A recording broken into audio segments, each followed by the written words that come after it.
Terus balik lagi sama gue di channel Bernatin. Dan ya pada kesempatan kali ini gue akan mengupdate lagi untuk Bitcoin teman-teman. Kemarin udah diupdate untuk Bitcoin dan juga Dogecoin, Cardano dan Shiba juga. So untuk kesempatan kali ini, kemarin tuh ada yang menarik komen Quantum. Nah saya ingat-ingat juga saya jarang banget ya ngebahas Quantum. Untuk quick update kali ini mungkin akan saya bahas Quantum nanti di akhir video. Jadi mungkin buat teman-teman yang pengen request bisa ditulis di kolom komentar bawah video. Nanti yang request yang menarik ataupun yang paling banyak di request akan saya pilih untuk di next update quick update altcoin, oke? Nah, kalau misalkan banyak yang request misalkan Cardano karena masih baru banget nih teman-teman. Saya update ini masih baru banget. Jadi mungkin nunggu sekitar 3 hari sampai 5 harian baru nanti di-update lagi gitu ya. Kalau misalkan banyak yang request. Nah, ini kalau misalkan kita ataupun saya pribadi lihat di investing.com untuk niche event di minggu ini yang deket-deket sekarang kan tanggal 6 ya, tanggal 6. Tadi ada yang cukup menarik ya. Di sini tanggal 7 Februari. Ini lebih tepatnya pukul atau jam 1 ya. Di sini ada Presiden ECB ya, ini mau speech ya, mungkin bisa ya sedikit kurangnya berpengaruh mungkin teman-teman ya. Kemudian yang gak kalah pentingnya yang saya tadi lihat sebentar tanggal 8. Nah ini tanggal 8 itu jam setengah 1 ya dini hari itu ada kakek Powell speech teman-teman. Nah ini yang mungkin jauh lebih ditunggu gitu ya. Jadi ini mungkin lebih berpengaruh ke pergerakan market, entah dia akan dovish atau hawkish lagi. Jadi mungkin prepare nih ya menjelang tanggal 8 ya, nggak lama lagi lah teman-teman ya. Sekarang kan aja udah tanggal 6, terus besok udah 7, kemudian waktu ganti hari nggak lama si kakek Powell ini speech gitu ya. Jadi ini sedikit info yang pengen saya sampaikan ke teman-teman sekalian dari segi news event. Nah, ini kalau kita ngebahas untuk si Bitcoin secara weekly ya, jadi secara weekly ini posisinya saya gunakan yang garis kuning ini itu adalah MA200 dan yang garis warna biru itu adalah EMA34. So far kalau misalkan kita lihat sekarang ini ya, posisinya ini masih bertahan di atas EMA34. Namun yang menariknya adalah dia belum ngetes nih sampai MA200 ya nih. Ya, jadi kemarin kan udah banyak juga ataupun saya juga sudah sampaikan ini di highest terakhirnya secara weekly. Ya di swing highest-nya ini pada 8 dan 15 Agustus. Kemudian kita extend ya, di situ memang range adanya confluence of resistance ya. Pertama dari pergerakan sebelum-sebelumnya kena reject dari kisaran area itu dan juga adanya MA200. Ya, jadi itu menjadi area pentingnya si Bitcoin lah, bisa dibilang, atau tahanan keras terdekatnya si Bitcoin. Ini di range 24.250 sampai 25.200-an dolar gitu ya. So, kalau kita gunakan bantuan kakek Fibo juga ya dari swing high terakhir di sini ke swing low-nya dia, maka ya kita bisa lihat di sini ya.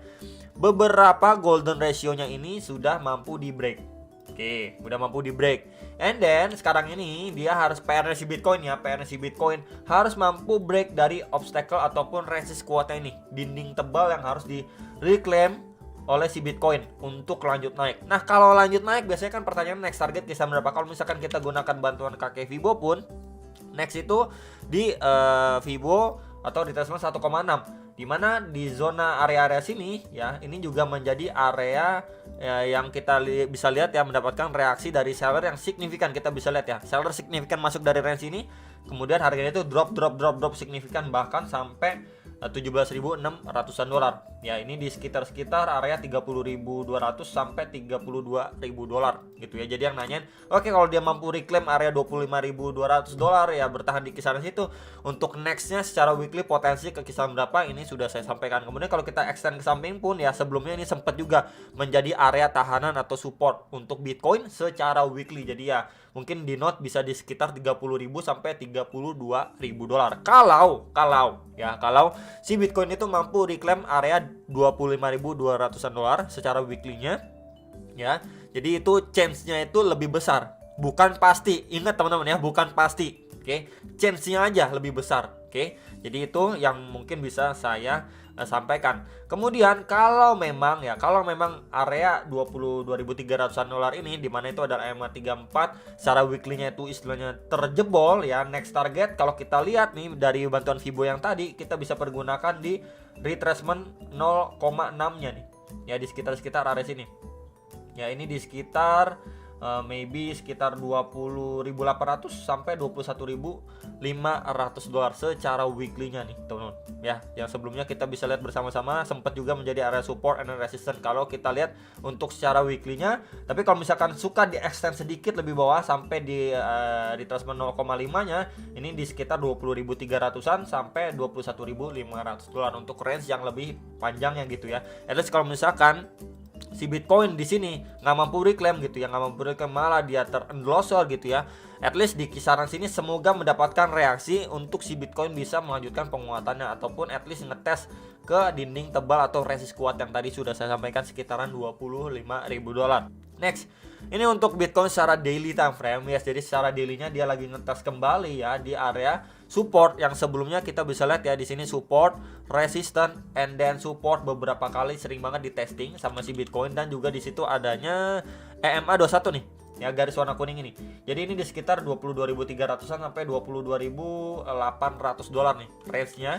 Kalau misalkan kita lihat secara daily time frame yang sebelumnya menjadi area support, resist, dan support juga gitu ya. Jadi kalau misalkan dari area sini dia masih mampu untuk bertahan, masih punya mungkin chance ya untuk si Bitcoin bisa bahkan ngetes sampai 25.000 dolar. Tapi kalau misalkan saja key level ini dia jebol gitu ya, mungkin ekspektasinya bisa kurang lebih seperti yang kemarin juga sudah saya sampaikan. Ya bisa aja kalau dari area sini gitu ya, dari area sini dia malah masuk ke fase koreksinya, mantulnya nggak kuat gitu ya, atau losor terlebih dahulu ya, mungkin bisa masuk ke ABC correction gitu ya, bahkan ngejar sampai sekitar 21 ribuan dolar ya. Jadi palingan diperhatikan terlebih dahulu apakah dia jebol. Kalau misalkan pun mantul, kita bisa lihat terlebih dahulu progres mantulnya atau naiknya seperti apa, apakah korektif atau malah kenaikannya impulsif seperti sebelumnya. Tapi kalau misalkan naiknya cuman korektif ya, dibandingin momentum waktu dia turun, ya mungkin itu bisa dimanfaatkan untuk dia mungkin ngejar UFC-nya ya.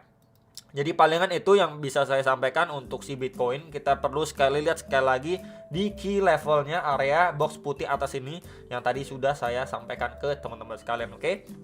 Next, ini untuk si Bitcoin secara time frame hourly khususnya 4 jam ya. Jadi secara 4 jam di sini, ini sebelumnya chart kosongan aja teman-teman ya. Jadi saya sampaikan di sini, ini adalah bagian atau lapis bawah dari area sideways si Bitcoin.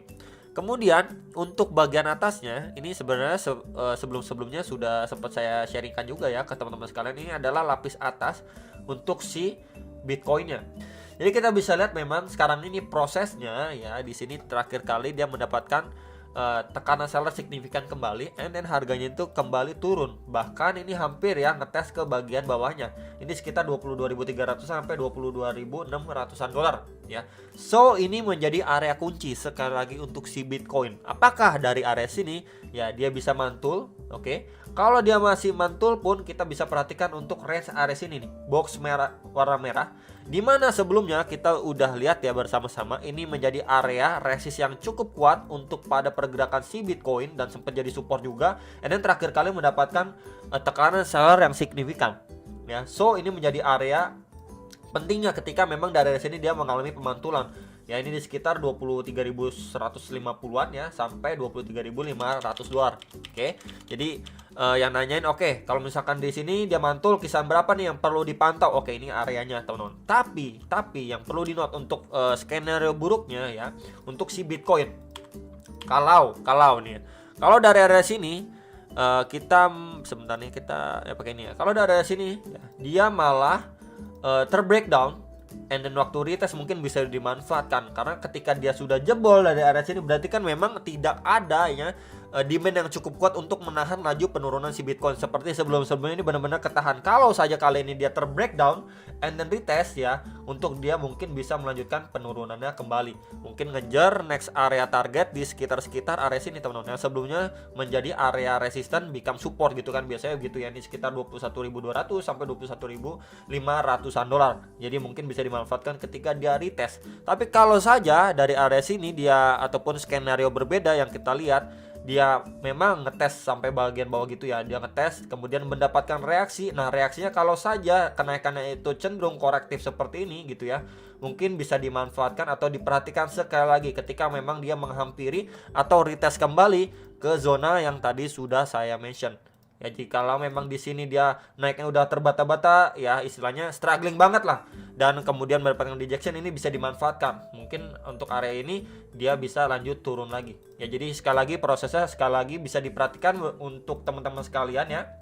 Ketika dia drop, ketika retest mungkin bisa dimanfaatkan, atau memang sebaliknya ketika dia proses ngetes bagian bawah dari support ini kemudian mengalami pemantulan, apakah pemantulannya korektif seperti ini, mungkin bisa dimanfaatkan gitu ya di kisaran area yang tadi sudah saya sampaikan, atau malah kenaikannya cenderung lebih impulsif seperti kita bandingkan ya waktu proses dia turun nih koreksinya sama waktu dia pemantulan. Kalau misalkan impulsif ya jangan coba-coba sih menurut saya pribadi. Tapi kalau misalkan kenaikannya itu cenderung korektif ya seperti ini, mungkin bisa menjadi salah satu pertimbangan teman-teman sekalian ya yang nanyain untuk si Bitcoin secara time frame yang lebih kecil ya. Proses-prosesnya seperti yang tadi untuk 3 hal tersebut sudah saya sampaikan. Tentunya prosesnya seperti apa kita follow up lagi ya, mungkin hari ini hari besok gitu ya seperti apa. Guys, jadi ini untuk quick update ya Quantum. Ya ini Quantum teman-teman, sebentar. Nah ini ya Quantum, kita lihat chartnya di Binance. Jadi ini secara daily time frame dulu. Kalau secara kosongan gini saya pribadi lihat seperti biasa kita lihat dari secara zonasi. Nah di sini yang menariknya ini dia lagi testing nih teman-teman. Ya di kisaran area 2,94 sampai 3,084 dolar. Dimana sebelumnya ini menjadi resist ya, ini juga resisten. Terakhir kali kena sini juga strong rejection terjadi, dan sekarang ini kita bisa lihat bersama-sama secara daily-nya pun di sini mendapatkan rejection yang strong.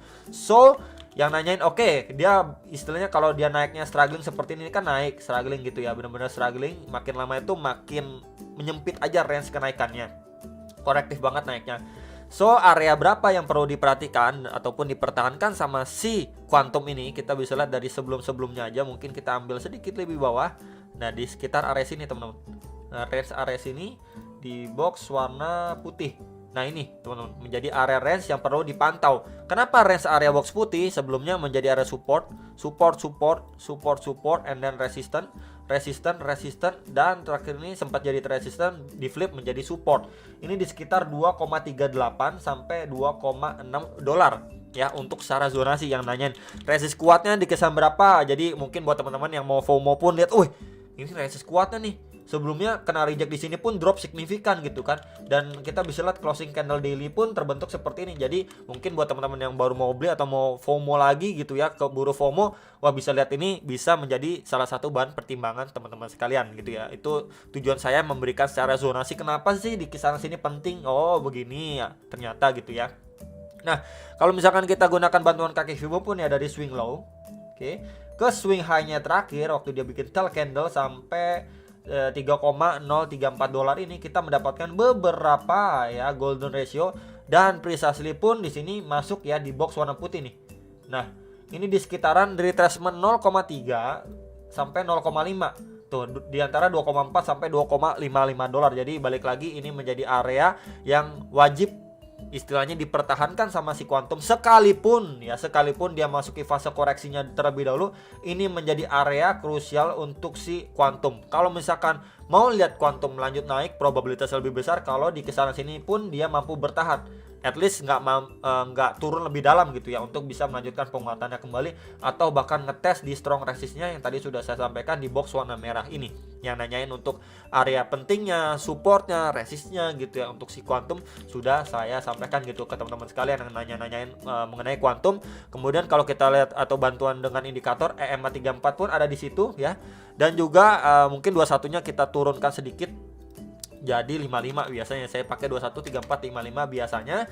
Dan ya 55 pun masuk ya, 34 dan 55 kita ambil lebih bawah. Kenapa? Karena ya mungkin teman-teman juga tahu di cryptocurrency itu jauh lebih volatile. Jadi mungkin bisa ngambil indikator yang sedikit lebih bawah karena dia udah nanjaknya pun perlahan atau makin terbatas kenaikannya. Jadi mungkin kita bisa expect sedikit lebih bawah lagi dia ambil retracement atau koreksinya sebelum mungkin bisa melanjutkan penguatannya. Ya jadi ini area krusialnya untuk supportnya gitu ya, dan juga ini resist kuatnya untuk si Quantum. Nah kalau kita sedikit lihat di time frame 4 jam, nah di sini jauh lebih kelihatan lebih jelas lagi ya. Di sini kita lihat untuk trendline supportnya yang beberapa kali di testing. Mungkin ini saya ganti dengan box warna garis warna orange aja ya, nih bagian bawahnya. Untuk bagian atas ya di sini kita bisa lihat ya tuh. Ya, dia bergerak itu benar-benar terbatas banget lah ya di dalam channel. Bisa yang bilang channel bisa, ataupun rising wedge juga bisa menjadi salah satu bearish pattern gitu kalau rising wedge. Jadi mungkin bisa dimanfaatkan ketika memang dia sudah terbreakdown dari rising wedge patternnya gitu ya, atau malah dia mampu reclaim dari si rising wedge pattern dan juga box merah yang tadi sudah saya sampaikan, yang suka pattern gitu ya. Jadi ini sedikit pandangan dan tambahan secara hourly time frame. Balik lagi, dia masih bergerak aja di dalam channelnya ya, baru bisa mungkin buat teman-teman dimanfaatkan ketika memang dia udah terbreakdown, retrace, ataupun dia mampu reclaim, retest gitu ya. Jadi ketika retestnya itu bisa dimanfaatkan sama teman-teman sekalian. Jadi palingan itu quick update untuk Quantum dan juga Bitcoin, semoga bisa terbantu dan bermanfaat. Jangan lupa analisa kembali dan sampai jumpa untuk next video. Sam Profit.